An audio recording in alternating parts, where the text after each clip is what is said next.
Hey there, my name's Danny Leibrandt. I'm the founder of Pest Control SEO, where we grow pest control companies with SEO. Today, I'm with Neil Patel. I'm so excited for this podcast. We were actually supposed to do it about a month ago. Ended up falling through for some reason, but ended up getting Neil on the pod today. Guys, I cannot say enough good things about Neil. I was just doing some research on him.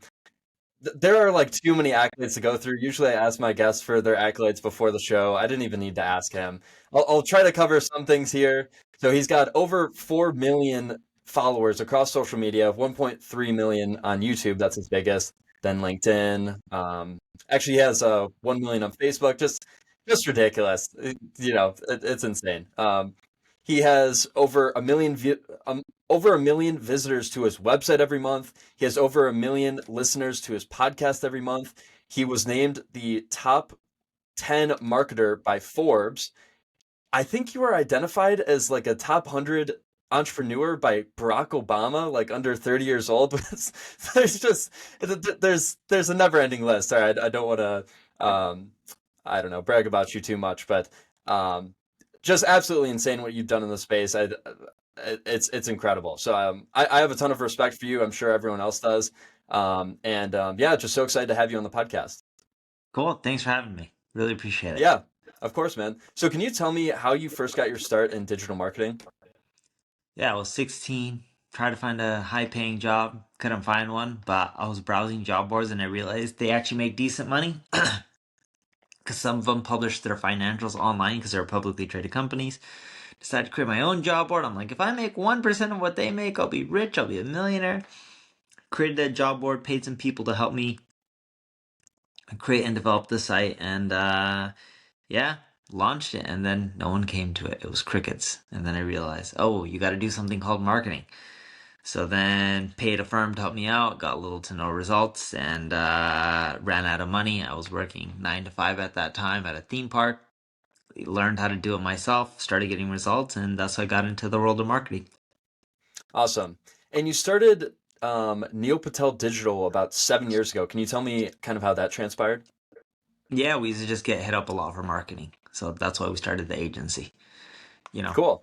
I wish I had a very beautiful story, an inspirational one to tell you, but it was really, we had, you know, demand from me being out there and creating content and being somewhat of a recognizable face within marketing.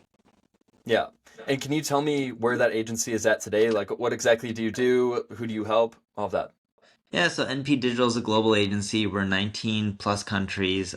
We help companies of all sizes, from SMBs to large enterprises, and even franchises, and global operation, 1,000 plus people, and continually pushing forward.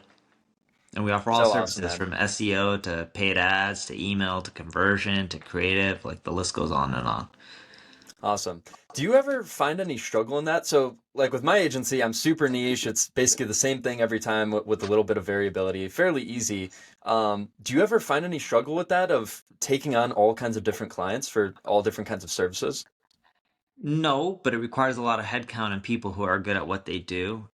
If I had to start over again and I didn't have a brand and the demand, I would start an agency for one specific vertical and then expand from there. Whether it's pest control or lawyers or dentists or doctors, you get the point, and then expand from there.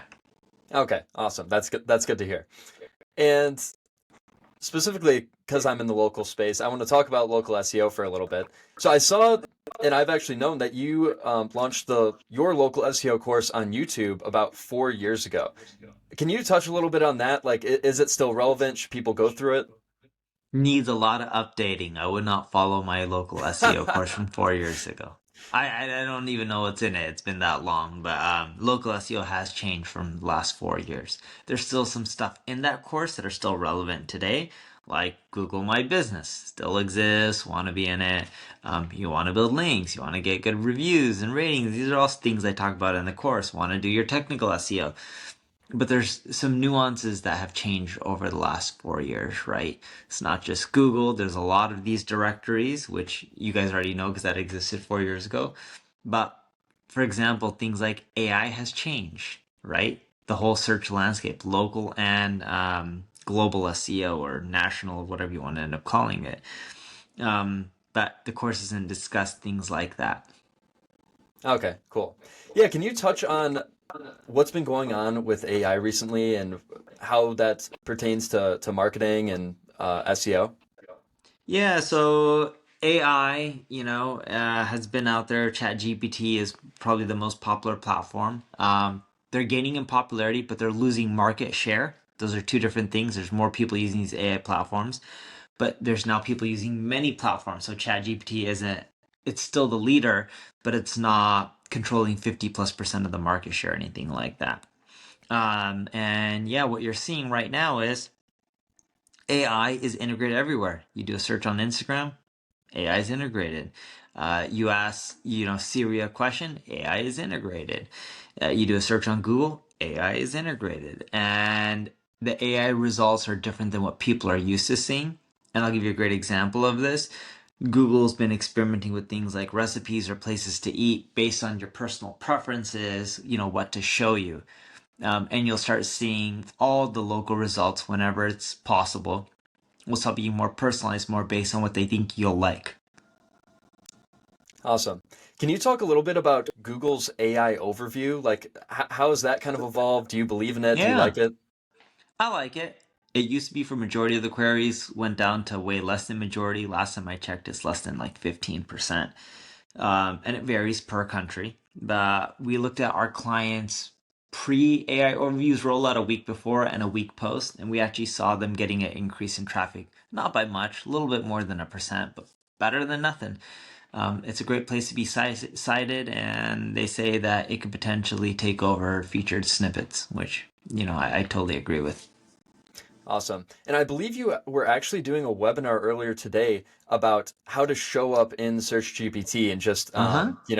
AI platforms in general. Can you talk on that of like how to rank on somewhere like ChatGPT? So traditional SEO tactics still matter, but we're seeing them look at things like relevancy, brand mentions a lot. How often is your brand mentioned around the internet? Ratings and reviews, we see that impacting them mentioning you more. Optimizing for Bing is also important because Search GPT pulls from Bing for a lot of times when they don't have responses, so that can help you with traffic as well. But those are some of the ways to really help boost your Search GPT rankings. Interesting. Okay. Can you talk a little bit more about optimizing for Bing? Yeah, so optimizing for Bing is very similar to optimizing for Google. What you'll find is they just don't show the same results at the top for every Mm, query because why would people want to use the same search engine over and over again? So they try to differentiate here and there, but they're very similar okay. Awesome. from an SEO standpoint, at least. Yeah, cool. I'm really gonna jump around to all kinds of different topics because we don't have much time and I feel like there's so much to cover.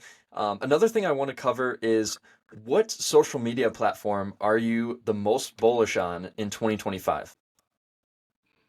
I'm really bullish on YouTube. I think there's just Hmm. so much potential in YouTube, and people do miss basic stuff like A/B testing their thumbnails, to focusing on creating evergreen content, to really boosting the quality of their um, channel by consistently producing amazing content that hits that's long form. And you don't need to create hour videos. We found that like 10 to 30 minute videos is just fine. You just need to do it in enough quantity. Awesome. So you've got over 1.3 million subscribers on YouTube. How did that happen? How long did it take? How much time did it take? Tell me all about it. Organically, just happened over time. I've been doing it for so long. Mm. That doesn't really make or break me. Doesn't really drive a ton in revenue, but I think it has tons of potential as a channel. Okay, interesting. It doesn't drive much revenue. I would actually think different. Do other social platforms drive more revenue? For us, no, LinkedIn's probably the biggest one, but keep in mind we're B2B and we're really trying to focus on larger accounts like global 10,000. We do SMB work too, but our long-term goal is to get more like global 10,000 accounts. Okay, cool. And I'd also like to talk about some of the companies that you've started. So let's see, I've got like a list of them here. So you started Uber Suggest, Hello Bar, Crazy Egg. Can you talk to me about some of the companies that you've started? Like maybe tell me about your favorite one. Yeah, I would say NP Digital is the favorite one I started. Started that 7 years ago. Wanted to create an ad agency because of the demand and wanted to do what we call now search everywhere optimization. We don't believe search is just traditional SEO on Google. We believe search is on Amazon. Right, Amazon has around 3.5 billion searches a day. The App Store, Apple, 500 million searches a day roughly there. Instagram 6.5 billion, Google 8.5 billion. The list goes on and on. But why aren't companies and agencies optimizing companies to be found everywhere? Like if you're Louis Vuitton and someone types in a purse, you should show up on Instagram. Why not? Right. And that's what I mean by search everywhere optimization. So that was the thesis, a long time ago. And we've been doubling down on it. And for us, that's really fun. Enjoy it. We bought quite a few companies over the years. Like we bought Answer the Public, we bought Uber Suggest, and continually just trying to make more and more tweaks and changes over the years. Awesome. Cool. So I know you work with all different kinds of companies, but specifically for local businesses, what would you say is like one of the main things that they're missing in terms of marketing? For local businesses, they don't focus enough on ratings and reviews. And when I Mm, mean this, a lot of them be like, hey, can you just give us a rating and a review? And they get whatever. They'll try to get more 5 stars. But when I mean ratings and reviews, I'm talking about getting it on multiple platforms and very detailed and thorough ratings and reviews, right? mm, Ratings is just a click of a button, but they're not focusing on very detailed reviews. The more detailed your reviews are, the more likely they are to show up. Because if you get 100 people to leave a review, doesn't mean the platform is going to showcase all 100 of them. They may showcase mm. 60 of them, 80 of them. But the more thorough they are, what we find is more of them go through and you start doing much better in the organic results. Okay, awesome. And what would you say is coming up in the next few years in terms of SEO, AI, marketing, all that stuff? Yeah. So in the next few years, there's going to be a lot that's changing. You're going to see tools come out to help automate a lot of this stuff. I still think text is going to be really created by humans. I think research can be done by AI. I think you're also going to end up having it where creative work can be done by a combination of humans and AI. But a lot of the mundane, boring tasks are going to be automated, and a lot of the strategy and the stuff that really requires creativity is going to still be done by humans. Yeah. And that's a big change. The second big change is marketing is not just going to be online. You're going to see it not just transform offline, what people think like billboards or television. Think about like your refrigerator telling you what milk you should order by just Dang. saying yes, and it just replaces it with the alternative that tastes similar, and you just got a discount of 50% for trying it out. And that milk manufacturer had to deal with your fridge, or Google, who powers the ads, or Facebook, who powers the ads. Yeah, no, it's really crazy to think about how far this is going to go. And I think a lot of people, specifically employees, are worried about losing their jobs. So do you think that's something people should be worried about, or is there just going to be a new job market with mainly people that are maybe AI prompting or something like that?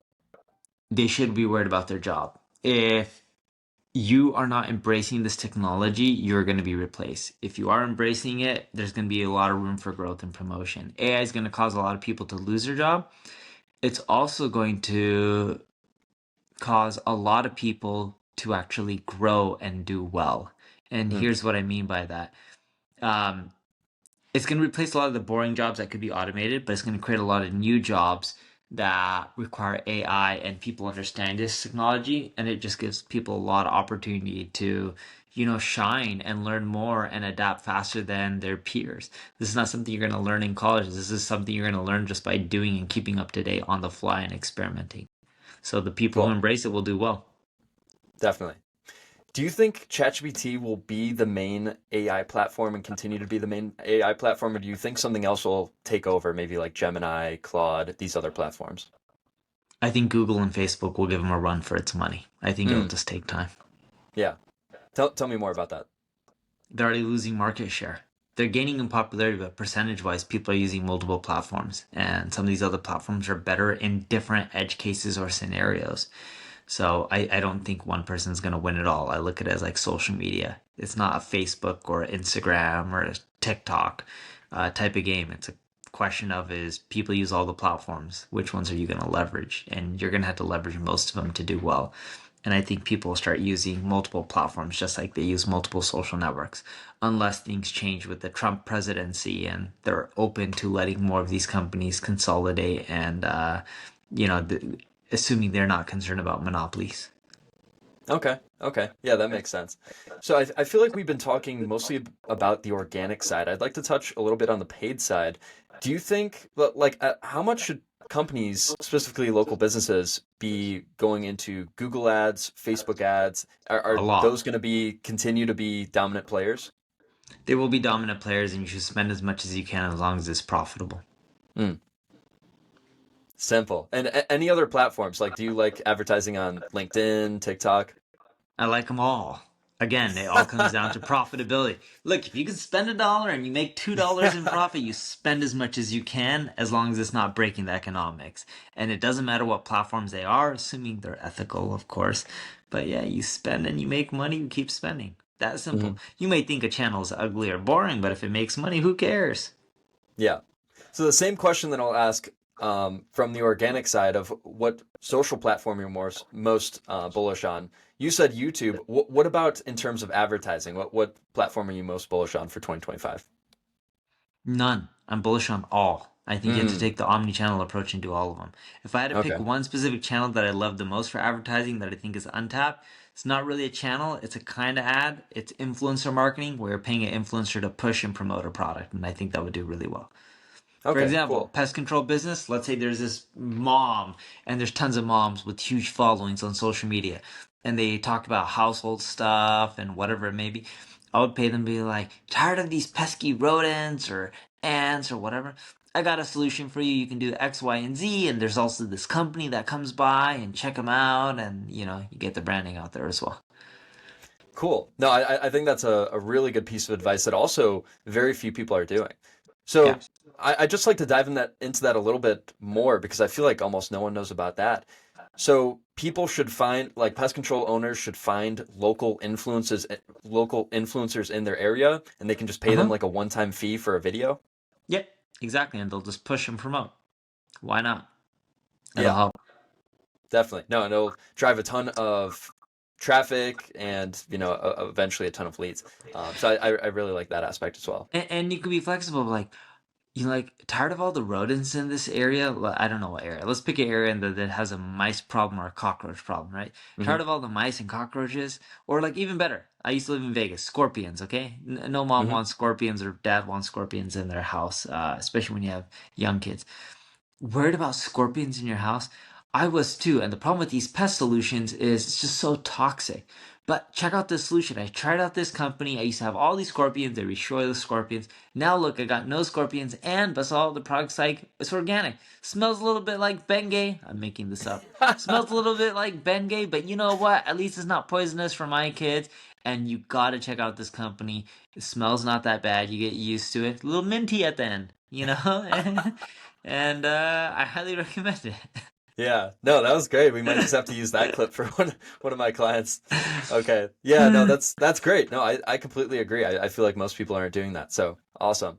Another thing I want to touch on, which I mean, this is such a broad topic and there's so many ways we can go with this. But again, you have so many followers on social media. I feel like that's actually one of your biggest feats because a lot of people have not really cracked the code on social media. So again, you have like 600,000 on LinkedIn, a million on Facebook, like 500,000 on Twitter. How are you growing such a big following? Like, what is your social media strategy? Just post content consistently every single day and try to post new stuff that people haven't seen before. I think the new stuff that people haven't seen before is really the key. Everyone posts, but they post regurgitated information. Non regurgitated information tends to do better. Regurgitated information tends not to do as well. It really is that Hmm. simple. And should everyone be posting on social media, or who will it benefit the most? I think everyone should be posting on social media, or almost everyone. Like, if you're a company being like, hey, we only sell to the government and government contracts, well, posting on social media is probably not going to help as much, but Hmm. for most businesses, it'll help. Like being Boeing, being like, we're selling airplanes. They start at $100 million. Posting on social media is not going to get you a new customer. Yeah, yeah. Okay, that makes sense. And how does doing social media for your personal brand versus a company brand work? Like, uh, should that be different, or is it basically the same? It is it's very similar in how you market. It's just the personal brand only takes you so far. So I would stick with a corporate brand. You can come with a jingle. There was a local business when I was local called 80 Do, and they'd have a commercial, I think, for plumbing or something like 80 Dude, that's who, you know? And they would be like, "Who do you call?" And so like, "80, dude, that's who." It was something like that. Um, but I still recommend just going the corporate brand. It's easier to sell. Like you think about a pest control business, you create one, does well, you franchise it off, get all the other local cities around you, get enough, like eventually sell the business. People don't want to buy personal brands; they'd rather buy corporate brands. I'm talking about the buyers of the corporations, right? Yeah. No one really cares about a personal brand in pest control. They more so just want to pay a company and get their solution. True. Yeah, that's a very good point. I think there's definitely some value in building a personal brand as like a digital marketer like me or you. But in terms of a pest control owner, I think it does make sense to build that company brand because they're usually looking for just like that one-time exit. Like this is their company that they've been working on their whole lives versus us, maybe more entrepreneurial starting different companies. So yeah, I totally agree. And also kind of relating to that, do you have a different strategy for each platform? Or are you kind of more so repurposing? Repurpose. But you should ideally adjust per platform. We just don't have the time. Okay. Okay. Like, tell me more about that. That LinkedIn should be like solely business, or It Twitter doesn't should have to just. be, but yeah, it should be more B2B, YouTube more longer form, Instagram, TikTok more shorter forms, right?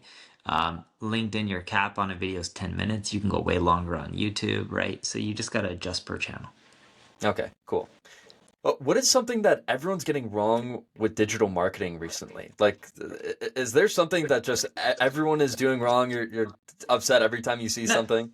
not doing wrong. I think the big thing that people tell me is like, you don't need humans. You can just use AI. I'm like, okay, sounds good. Go use AI to create 1,000 articles. Let's see what happens. Mm-hmm. And we had companies fire us and use AI, and then they come back like 5 months, 6 months later, be like, our traffic's down a lot.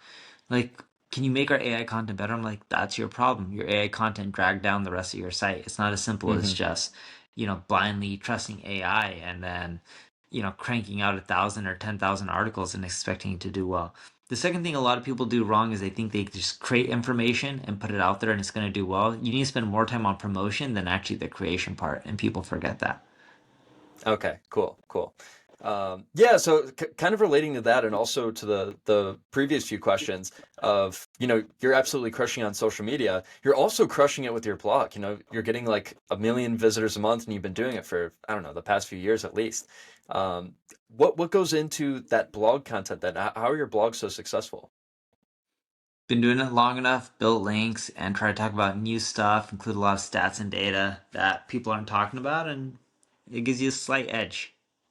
Every little bit adds up. The biggest thing I would say that we do that a lot of successful blogs do is we spend more time updating content than writing new content. Hmm. To give you an idea, would you rather read a 3-year-old article or a 3-week old article? You're going to pick the Mm-hmm. 3-week old article. This is why Wikipedia ranks for everything. Their content's continually up to date. Dang. Okay, yeah, that's such a good point. Okay, so how often should people be updating their articles then? Whenever they need to make sure it's relevant and still high in quality. There's some type of articles you don't really need to update often, like the nutrition facts on bananas. Not really going to change too often. Don't update something just for Google. Update it when it's relevant for the user and best for them. Okay, cool. And are you going out and doing everything you can to acquire links, or is it more just making the best content possible? Best content and doing outreach. We see who links to our competition but doesn't link to us. We have a backlinks opportunity report in Uber search that shows that. Reach out to those sites and try to convince them to link to ours. Cool. And who should people be reaching out to? Webmasters, the people writing the articles, building relationships, and hopefully they add in links to your sites. Yeah, yeah, like what's other sites that like super authoritative ones or more relevant No, ones? yeah, ideally, yes, super authoritative ones, but ones related to your industry. Start there. Okay. Okay, cool. Let's see. And relating to SEO, like what are people missing in SEO? Because we kind of talked about the marketing angle, local businesses, but specifically in SEO, what are people missing in SEO? Writing new content that no one's been talking about before. Mm, Everyone just okay. assumes you can crank out regurgitated information and you're going to do well. Doesn't work well these days. How do you come up with those ideas? Brainstorming, talk to people, surveying, talking to customers, looking at social media, seeing the comments and what people's problems are. It'll all give you ideas. Okay, cool. Yeah, actually, I've seen a ton, at least recently, that you've been doing a ton of case studies and a ton of surveying people. You know, you might get like a few thousand people and see what they're saying about something. I think that's Mm-hmm. a really good way to go about content is get Yeah, like a real life case study and see what people are saying. exactly. Yeah, yeah. So absolutely love that.